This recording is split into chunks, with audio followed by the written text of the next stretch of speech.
семинарымыздың тақырыбы 2020 жылғы 2 тоқсанда және жарты жылдықта атқарылған онлайн шаралар бойынша жұмыс талдауы деп методист сондай тақырып алыпты екен бүгінгі онлайн семинарға. Енді барлықтарыңыз осы марттан бері, наурыз айынан бері енді осы карантинде отырмыз ғой енді. Кітапханамыз негізінде жабылған жоқ, жұмыстар атқарылып жатыр.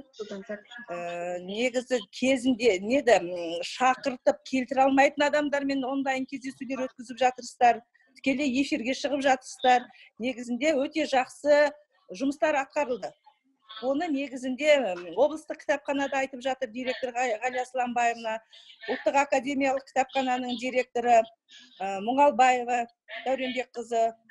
Ол кісі де айтып жатыр, осы карантин кезінде кітапханалар өте жақсы жұмыс жасады деп. Оның ішінде ойлаймын бізде бармыз. Бізде кітапханада жұмыс өте жақсы жүрді, біраз жұмыстар атқарылды.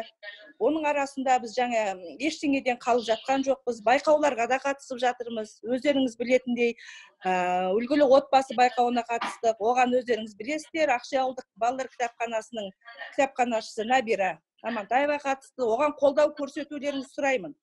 Барлықтарыңыз Фейсбукке шығыңыз. Бұл республикалық байқау, қыздар. Республикалық байқау.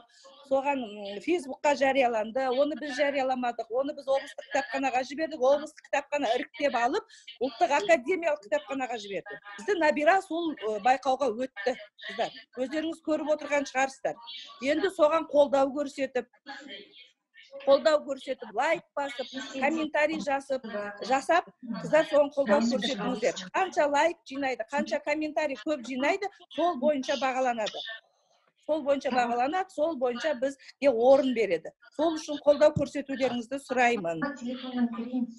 Екінші мәселе, үлкен тағы екінші байқауға дайындалып жатырмыз, қыздар. Екінші байқауға дайындалып жатырмыз, ол ауылым алтын бесігім байқауы. Оған біз Қарой ауылдық кітапханасына алып отырмыз. Айман Нұрбекова қатысады ол байқауға. Оған да үлкен дайындық жұмыстары керек, қыздар. Олардың кітап, мысалы, көмек керек болса, сіздерді шақыруы мүмкін. Үлкен байқау, бұл да облыстық үлкен байқауға Айман қатысады. Ертеңнен бастап, Алла қаласа, дайындық жұмысын бастаймыз. Кітап қорынан бастап, атқарылған шараға дейін, және де бір көрініс көрсетуіміз керек. Біз Нұрғиса Тілендиевтің 95 жылдығына орай, Нұрғиса Тілендиевтің, мысалы, кішкене сол кісі туралы көрініс дайындайық деп жатырмыз. Оны ол мәселе кеше айтылды. Үлкен сондай жұмыстарға дайындық жұмысын жүргізіп жатырмыз. Енді жаңада айтып жатырмыз, сіздер өте үлкен жұмыс атқардыңыздар карантин кезінде.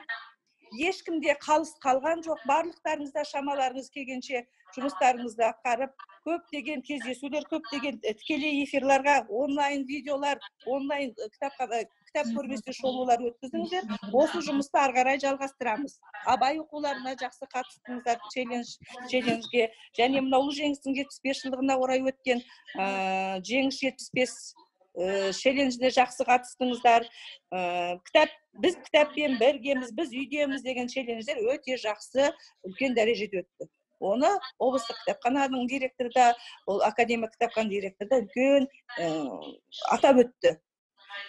Сол ары қарай енді жұмысымызды тағы да сол қалпында жалғастырамыз. Жаңа да сіздерге айтып жатырмыз, сол онлайн өткізген жұмыстарыңыздың қорытындысы бойынша жаңа күнделіктеріңіздің 3-ші бөлімін толтырып отырасыздар.